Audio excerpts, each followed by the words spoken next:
चिखली तालुक्यातील मकरध्वज खंडाळा येथील सीआरपीएफ जवान विजय जाधव यांचे नागपूर येथे मेंदूत रक्तस्राव झाल्याने दुःखद निधन झाले। विजय जाधव हे नागपूर येथे कर्तव्यावर असताना त्यांना अचानक मेंदूचा त्रास जाणवत असल्याने त्यांना स्थानिक हॉस्पिटलमध्ये भरती करण्यात आले। 15 दिवस त्यांनी मृत्यूची झुंज दिली, परंतु डॉक्टरांना त्यांचे प्राण वाचवण्यास अपयश आले। त्यांचे पार्थिव मूळ गावी मकरध्वज खंडाळा येथे दाखल झाले असून त्यांच्या घरी अंत्यदर्शनासाठी ठेवण्यात आले। नवी मुंबईतील वाशीमध्ये मिशन फिट भारत अंतर्गत एकाच वेळी 4000 पेक्षा जास्त नागरिकांना शारीरिक फिटनेसचे धडे दिले गेले। मानवी शरीरात निर्माण होणाऱ्या व्याधी आणि लवकर येणारा लठ्ठपणा यावर जनजागृती आणि उपाय म्हणून एकाच वेळी जगातील सर्वात मोठे प्रशिक्षण वर्ग भरवण्यात आले। यावेळी नागरिकांनीही मोठा सहभाग नोंदवला। आम्ही केलेला प्रयोग यशस्वी झाल्याची भावना आयोजकांनी व्यक्त केली आहे।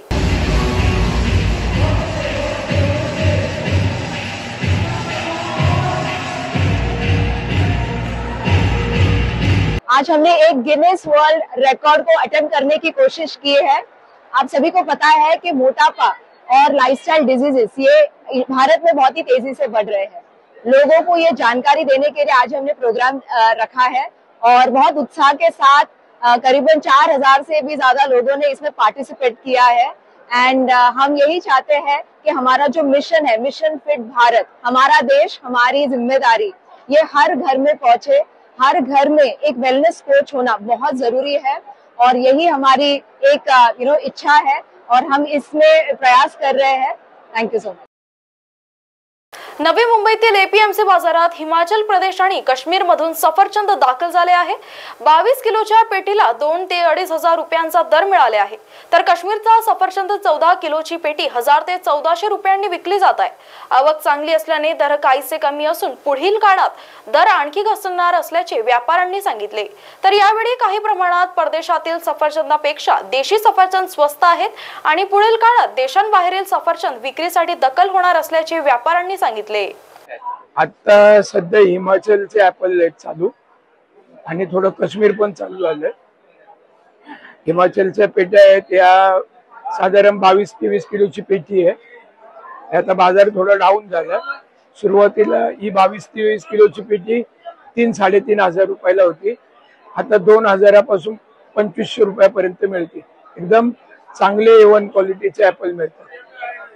काश्मीर आता चालू झालंय। काश्मीरची पॅकिंग वेगळी असते। काश्मीर साधारण 14 ते 16 किलोची पॅकिंग असते। त्याचा रेट आहे 1000 रुपयापासून 1400 रुपये किलो पेटीचा, 1000 ते 1400 रुपये कमी। आता आवक ऍपलची जरा जास्त आहे। ह्या पिरियडला आपले इंडियन ऍपल येतात, त्याच्यामुळे बाजार डाऊन होतात। ऍक्च्युली तसं पाहिलं गेलं तर पहिल्यापेक्षा इंडियन ऍपल यावर्षी थोडं महागच खपतात। हेच इंडियन ऍपल बाहेर जर 100 रुपये किलो खपले तर याचा सेल जास्त होईल, परंतु परवडत नाहीये। हिमाचल वाल्यांनी यावेळी एक पॅकिंग सिस्टम वेगळी केली आहे आणि त्याच्यामुळे बाजार थोडेसे त्या हिशोबाने तेजीच आहे। आता आवक आता बऱ्यापैकी आहे। आता पितृपक्ष चालू झाल्यामुळे थोडस मार्केटमध्ये गिराईक कमी, त्याच्यामुळे माल थोडे पेंडिंग राहत आहे। गिराईकाचं प्रमाण कमी आहे। गणपती होते तोपर्यंत उठाव होता, जरा माल संपत होता। आता इम्पोर्टेडच्या याच्यात तुलना करायची म्हटली तर आपला ऍपल खूप स्वस्त आहे।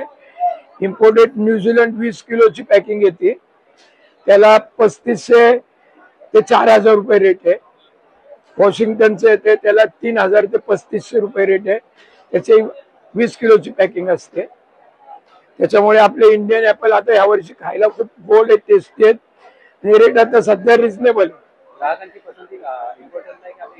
थोडस प्रत्येकाच्या डोक्यात क्रेज झाली आहे इम्पोर्टेड। मुंबईत बसून बाहेरची फळं खायला मिळतात, लोक त्याच्याकडे अट्रॅक्टिव्ह आहेत, पण हिमाचल ऍपल यावेळी खूप सुंदर, खायला खूप गोड आहेत आणि चांगले आहेत। मोठी संसाराची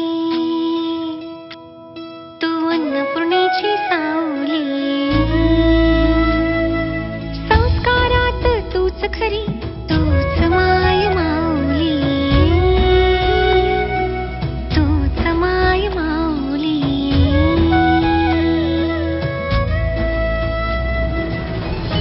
राज्यातील भगिनींच्या सन्मानार्थ महाराष्ट्र शासनाची मुख्यमंत्री माझी लाडकी बहीण योजना।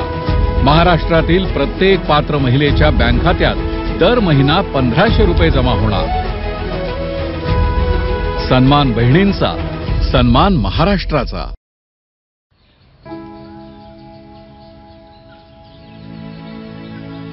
तू ग हे कुठून आणलं? आणला साडी पण वा, छान दिसते की। हो, सरकारनं 1500 रुपये चालू केले दर महिन्याला। आणि लय दिसायची इच्छा होती म्हणून हा सदरा आणि ही साडी घेतली। आणि पुढच्या महिन्यात परत पैसे आले ना, मग छोटीला फ्रॉक आणि आपल्या कपिलेला माळा घेणार आहे। बर, राज्यातील भगिनींच्या सन्मानार्थ महाराष्ट्र शासनाची मुख्यमंत्री माझी लाडकी बहीण योजना। महाराष्ट्रातील प्रत्येक पात्र महिलेच्या बँक खात्यात दर महिना 1500 रुपये जमा होणार। सन्मान बहिणींचा, सन्मान महाराष्ट्राचा।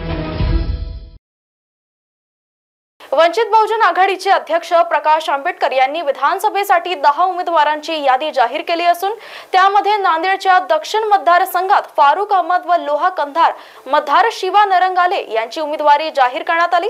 त्यानिमित्त आज वंचित बहुजन आघाडीच्या कार्यकर्त्यांनी व पदाधिकाऱ्यांनी डॉक्टर बाबासाहेब आंबेडकर पुतळ्याजवळ आतिषबाजी केली, तसेच घोषणा देऊन जल्लोष साजरा करण्यात आला। यावेळी वंचित बहुजन आघाडीचे कार्यकर्ते व पदाधिकारी मोठ्या संख्येने उपस्थित होते।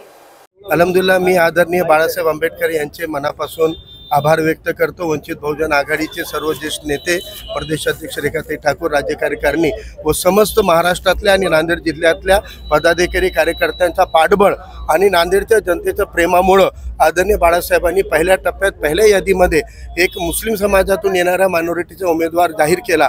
हे फक्त बाळासाहेब करू शकतात। निष्ठावंत आणि प्रामाणिकपणे बाळासाहेबांच्या चळवळीमध्ये राहिल्यानंतर अशा कार्यकर्त्यांचा सन्मान होतो।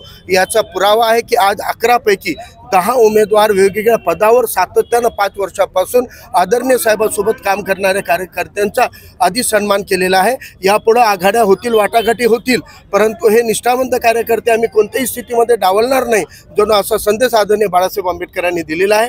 नांदेड जिल्हा हे आंबेडकरवादी चळवळीचा बालेकिल्ला राहिलेला आहे। पहिला खासदार बाबासाहेबांच्या पक्षाचा उमेदवार इथून खासदार राहिलेला आहे आणि सतत 67-72 पर्यंत 2 नंबरचं मतं घेणारा उमेदवार सुद्धा हा बाबासाहेबांच्या विचाराच्या रिपब्लिकन पार्टी ऑफ इंडियाचा उमेदवार राहिलेला आहे। इतकं गड असताना सुद्धा रिपब्लिकनचा गड ढासळण्यात आलेला आहे। 4-4दा मुस्लिम समाज इथून निवडून येऊन आमदारकी भोगलेला आहे, अनेकदा इथून MLC झालेला, मंत्री झालेला आहे, लोकसभेचा डेप्युटी स्पीकर झाला आहे, परंतु त्यांचं पण नेतृत्व संपुष्टात आणलेलं आहे। आता हे शिळे झालेले घराण्याचे नेतृत्व कडेला लावून सर्वसामान्य चळवळीतला सर्व समाज घटकासाठी, शोषित पीडितासाठी लढणारा कार्यकर्ता हा विधानसभेमध्ये पाठवण्याचा संकल्प नांदेड जिल्ह्याच्या जनतेनं घेतलेला आहे। यामुळं हे पहिल्या यादीमध्ये जाहीर झालेले सर्वच उमेदवार विधानसभेमध्ये जातील एवढा आत्मविश्वास आम्हाला नांदेडच्या जनतेवर आहे। राजस्थान राज्याचे राज्यपाल महामहिम हरिभाऊ बागडे यांनी आज श्री साईबाबाच्या समाधीचे दर्शन घेतले। यावेळी श्री साईबाबा संस्थानाचे मुख्य कार्यकारी अधिकारी गौरक्ष गाळीलकर, उपमुख्य कार्यकारी अधिकारी तुकाराम हलवडे, मंदिर विभाग प्रमुख विष्णू थोरात, जनसंपर्क अधिकारी तुषार शेडके, संरक्षण अधिकारी रोहिदास माडी आदी ह्यावेळी उपस्थित होते। राजस्थान राज्याचे राज्यपाल महामहिम हरिभाऊ बागडे यांनी साईबाबांच्या समाधीचे दर्शन घेतल्यानंतर त्यांचा श्री साईबाबा संस्थानच्या वतीने श्री साईबाबा संस्थानचे मुख्य कार्यकारी अधिकारी गौरक्ष गाडीलकर यांच्या वतीने सत्कार करण्यात आले। मनोज जरांगे पाटील यांच्या समर्थनात मराठा समाजाने केम्ब्रिज चौकात रस्ता रोको आंदोलन केले आहे। गेल्या 6 दिवसापासून मनोज जरांगे पाटील हे अंतरवली सराठी येथे उपोषणाला बसले असून सरकारचा कोणताही मंत्री किंवा अधिकारी त्यांना भेटण्यासाठी आला नाही। सरकारने तत्काळ मराठा समाजाला आरक्षणाचा प्रश्न मार्गी लावण्याची मागणी यावेळी करण्यात आली। जालना संभाजीनगर महामार्ग केम्ब्रिज चौकात वाहतूक अडवून आंदोलकांनी जोरदार घोषणाबाजी करत मराठा आंदोलकांकडून सरकार विरोधात रोष व्यक्त करण्यात आला। लड़ेंगे जीतेंगे हम सब लड़ेंगे, लड़ेंगे जीतेंगे हम सब लड़ेंगे, लड़ेंगे जीतेंगे हम सब लड़ेंगे, जीतेंगे हम सब लड़ेंगे। अंतरवाली सराटी येथे गेल्या 6 दिवसापासून माननीय मराठा योद्धा मनोज जरांगे पाटील यांचं आमरण उपोषण हे चालू आहे आणि ह्या उपोषणासाठी आम्ही छत्रपती संभाजीनगर जिल्ह्यातील या जालना रोडवर रस्ता रोको करत आहोत। रस्ता रोको करण्याचा आमचा एकच उद्देश आहे, आमची सगळे सोयरीची जी मागणी आहे ती तात्काळ मान्य करावी आणि मराठा समाजावर जे गुन्हे दाखल झाले ते तात्काळ मागे घ्यावे, नसता या सरकारने राजीनामा देऊन घरी बसावं। गेल्या 13 महिन्यापासून आमचे संघर्ष योद्धा मनोज जरांगे पाटील अतिशय शांततेमध्ये आणि लोकशाही मार्गाने अंतरवली सराटीमध्ये आमरण उपोषण करत आहेत, मराठ्यांना ओबीसीतून आरक्षण मिळावं म्हणून। परंतु गेंड्याच्या कातडीचं सरकार, झोपेचं सोंग घेतलेलं सरकार, या सरकारला कसली दया माया येत नाही आणि जाग येत नाही। परंतु आता हे दादाचं 6वं उपोषण आहे, 6 दिवस झाले दादा उपोषणाला बसून, सरकारचं कोणी त्यांना भेटायला आलं नाही। त्यांना पाठिंबा म्हणून आज सकल मराठा समाज छत्रपती संभाजीनगरच्या वतीने जिजाऊ चौक, केंब्री चौक या ठिकाणी सर्व समाज बांधवाच्या वतीने भव्य रस्ता आम्ही आंदोलन केलं। आज रस्ता रोको करतोय, उद्या चक्का जाम करू आणि त्याच्यानंतर जिल्हा बंद करू। जिल्हा बंद करून होत असेल तर आम्ही राज्यबंदची हाक देऊ आणि सुविधा जर तुम्ही दिलं नाही तर आम्हाला रस्त्यावर याच्यापेक्षा तीव्र आंदोलन करायला भाग पाडू नका। लोकसभेत मराठ्यांनी ताकद दाखवून दिली, आता विधानसभेत तुम्हाला पळता थोडी होईल, तुम्ही मराठ्यांना हलक्यात घेऊ नका। मराठ्यांनी एकत्र येऊन मतदानाच्या स्वरूपात आम्ही ताकद दाखवून दिलेली आहे। विधानसभेच्या अगोदर तुम्ही जर आरक्षण जाहीर केलं नाही तर तुम्हाला घरी बसावं लागेल, तुमचं डिपॉझिटसुद्धा जप्त झाल्याशिवाय राहणार नाही। आणि आम्ही सर्व राज्यातील अखंड मराठा समाज, सकल मराठा समाज संघर्ष योद्धा मनोज जरांगे पाटील यांच्या पाठीशी कालही होता, आजही आहे आणि उद्याही राहणार।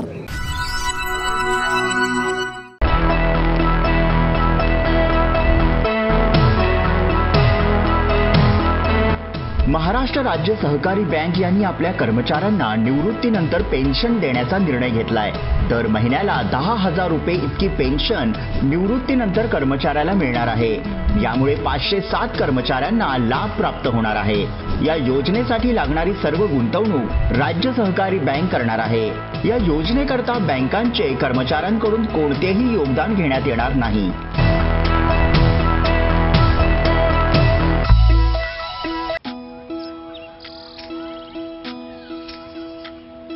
नारी म्हणजे संस्कार,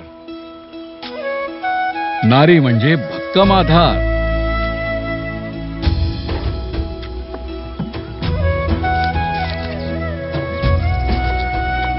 नारी म्हणजे अन्नपूर्णेचा अवतार, नारी म्हणजे शक्ती अपार।